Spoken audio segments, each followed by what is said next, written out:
नमस्कार, आप देख रहे हैं न्यूज इंडिया एक्सप्रेस और मैं हूं आपके साथ हिमांशु उपाध्याय।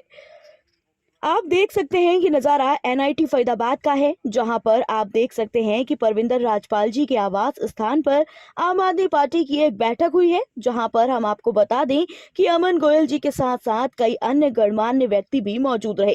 परविंदर राजपाल जी ने अपने बीते गत कुछ दिनों के बारे में बताया कि किस प्रकार से रोडों के किनारे कूड़ा पड़ा रहता था और वो रात में उसको उठाकर फेंका करते थे, जबकि ये कार्य इस वक्त सत्ता में बीजेपी सरकार का है, तो बीजेपी सरकार को करना चाहिए। लेकिन बीजेपी सरकार देखकर भी अनदेखा कर रही है और ये भी बताया गया कि अभी तत्काल में जो नगर पालिका में 200 करोड़ का घोटाला हुआ है, वो भी बीजेपी सरकार ने करवाया है। धर्मवीर बढ़ाना जी, राकेश बढ़ाना जी, चंचल तंवर, संजय जुनेजा जी। काम है जागना और लोगों को जगाना, ये एक सिपाही का काम है जो हम सारे मिलके इस काम को करेंगे। दूसरी बात साथियों, मैं आज़ादी के 75 साल को समर्पित ये प्रोग्राम कर रहा हूँ और आम आदमी पार्टी का एक मिशन भी है। आप ये देखो 75 साल, 75 इसका आंकड़ा आम आदमी पार्टी से कैसे जुड़ा है। देखो मैं एक बड़ी गौर की बात बता रहा हूँ, बढ़ाना साहब 75 साल का मतलब क्या है कि उस वार्ड से कैसे जुड़ा है। 75 का मतलब 7 × 5, 7 और 5। इस वार्ड में अभी तक 7 दिन होते हैं और 5 पार्षद का चुनाव लड़ रहे हैं, जिसमें आपका भाई परविंदर राजपाल, चंचल तंवर, संजय जुनेजा जी, किशन कांगड़ा जी और हमारी बहन कमल, 5 आदमी हैं इस वार्ड में जो चुनाव लड़ने के अभी आपके सामने आए हैं। पांचों अपना अपना कर्तव्य निभा रहे हैं। तो 7 × 5, अगर हम पांचों कार्यकर्ता मिलकर 7 दिन काम करेंगे तो वो दिन दूर नहीं कि जब इस वार्ड की टिकट इस वार्ड का पार्षद नगर निगम में चुन के आएगा।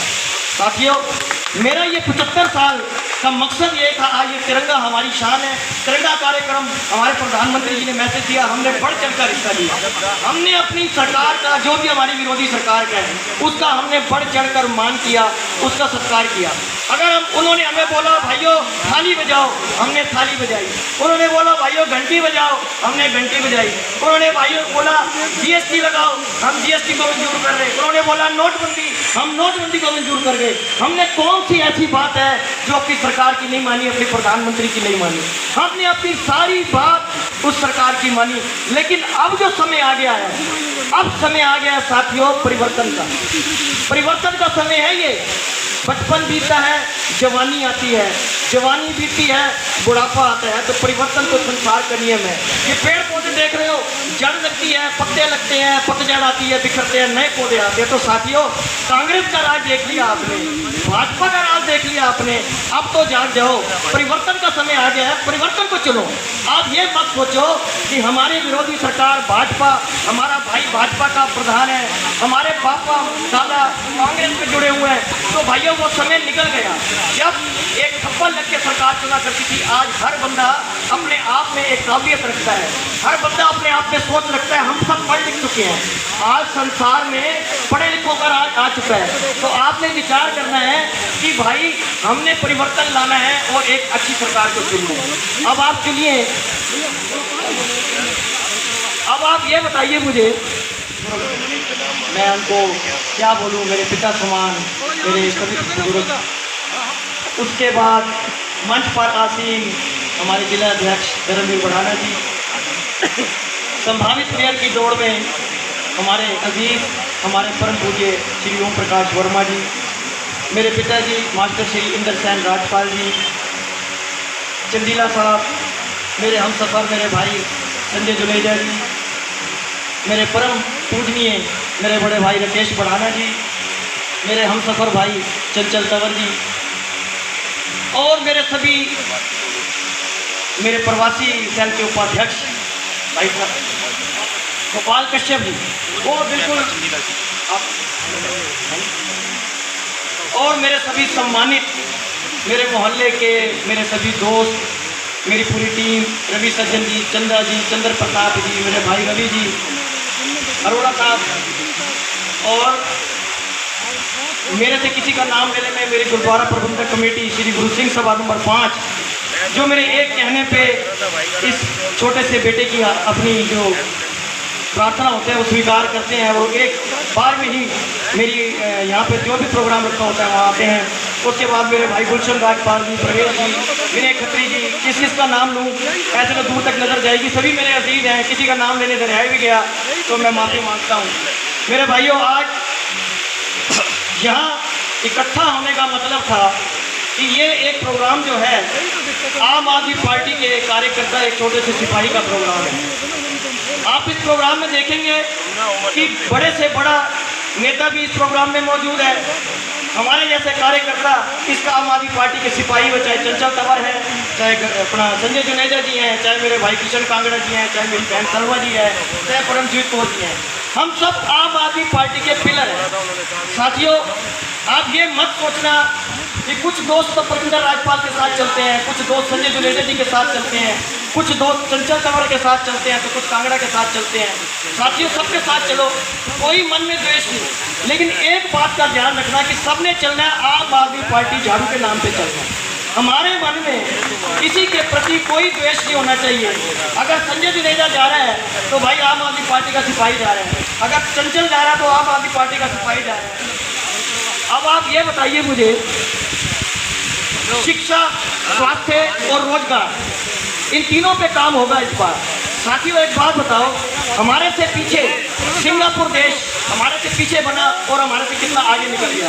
हमारे पीछे जापान, जिसके ऊपर बम गिरे, कहाँ था वो जापान, आज हमारे से कितना आगे निकल गया। भारत एक विश्व गुरु होते हुए, भारत इन सबका गुरु होते हुए आज इतना पीछे क्यों है? साथियों, वो हमारी कमजोरी है, वो हमारी कमजोरी है। साथियों, आज हमने भारत की शक्ति को पहचाना नहीं।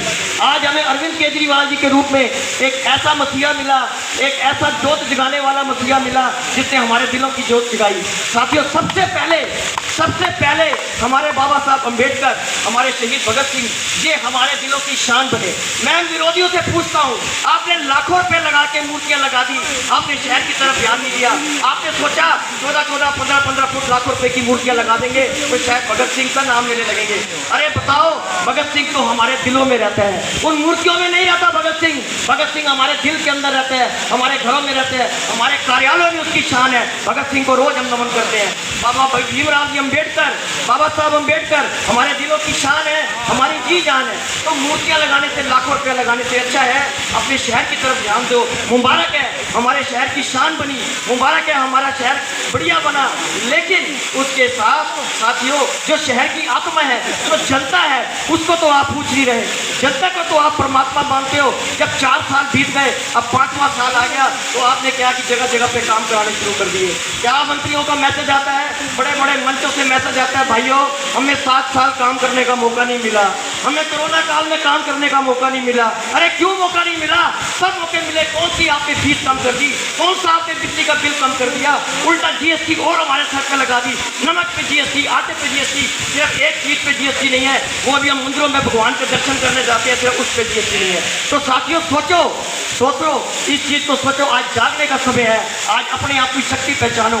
अभी कुछ समय पहले मुझे याद आ गया, हमारे पत्रकार भाई अरोड़ा साहब बैठे हैं, इन्होंने अनिल कुमार जी विज, जो हमारे मंत्री हैं, मैं बड़ा हंसा था उस इंटरव्यू को देख के। इन्होंने एक इंटरव्यू लिया, राणा साहब वर्मा जी, इन्होंने एक इंटरव्यू लिया। उस इंटरव्यू में इन्होंने पूछा विज जी से, ये संसद भवन पे जो आपने शेर लगाया है, इसका मुंह छोटा क्यों है, इसका मुंह तो आप बड़ा कर दिया आपने। तो विज जी ने पता क्या कहा, कहने लगे वो छोटे का समय तो निकल गया, ये शेर लगाया है, इसका मुंह हमने बड़ा कर दिया है। ये बड़े मुंह से हम डराएंगे, विरोधियों को डराएंगे, जनता को डराएंगे। अरे के सम्मानित मंच पर बैठे मेरे बड़े भाई धर्मवीर भड़ाना जी, जिले के जब से यहाँ खड़ा था फिर, और सभी सम्मानित साथी जो भी मंच पर बैठे हैं, बार बार समय की उपलब्धता को देखते हुए मैं किसी का नाम नहीं ले पाऊँ, तो उसके लिए मुझे क्षमा कर देना। आज देश के अंदर ईमानदार पार्टी और आज इस ऐतिहासिक प्रोग्राम के संयोजक भाई परविंदर राजपाल जी, मैं ढेर सारी शुभकामनाएं देता हूं भाई परविंदर राजपाल को कि उन्होंने अपने वार्ड के अंदर जो यहाँ पर जो भी जितने भी अपने ब्लॉक और कॉलोनी से जितने भी सम्मानित नौजवान साथी, माताएं, बुजुर्ग जो यहाँ पर आए हैं, उनका हार्दिक अभिनंदन और स्वागत।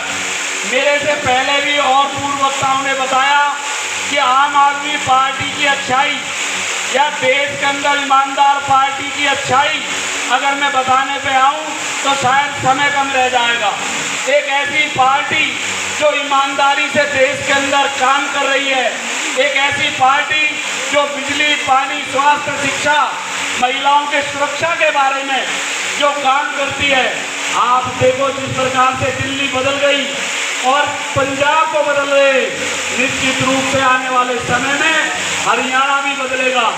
और जो हमारा मुख्य उद्देश्य चंद महीनों के अंदर जो नगर निगम के चुनाव होने हैं, उनको ध्यान में रखते हुए मैं आप सभी नौजवान साथी, माताओं और बहनों और सम्मानित बुजुर्गों से निवेदन करता हूं कि देश की ईमानदार पार्टी के संभावित प्रत्याशी आपके बीच में हैं और इन संभावित प्रत्याशियों को आप जिताकर भेजना। जिसको पार्टी वोट दे दे, जिसको पार्टी टिकट दे दे, उसे वोट देकर ज़्यादा से ज़्यादा उसे कीमती वोटों से कामयाब बनाना। जिस प्रकार केजरीवाल जी के हाथ मजबूत हो सके, एक स्वच्छ, ईमानदार, एक अच्छा नगर निगम बन सके। जो निगम भ्रष्टाचार का अड्डा बन चुका है, आज गली कूचों के अंदर गंदगी के अंबार लगे हुए हैं, नाली और सीवर ओवरफ्लो हो चुका है। आज बच्चों को स्कूल तक जाने के लिए उस गंदे पानी से गुजरकर जाना पड़ता है। इन सब बातों को ध्यान में रखते हुए जब ईवीएम के सामने खड़े हो तो झाड़ू के सामने का बटन दबा देना और हमारा जो ये जनसंपर्क अभियान है उसे निश्चित रूप से कामयाब बना देना।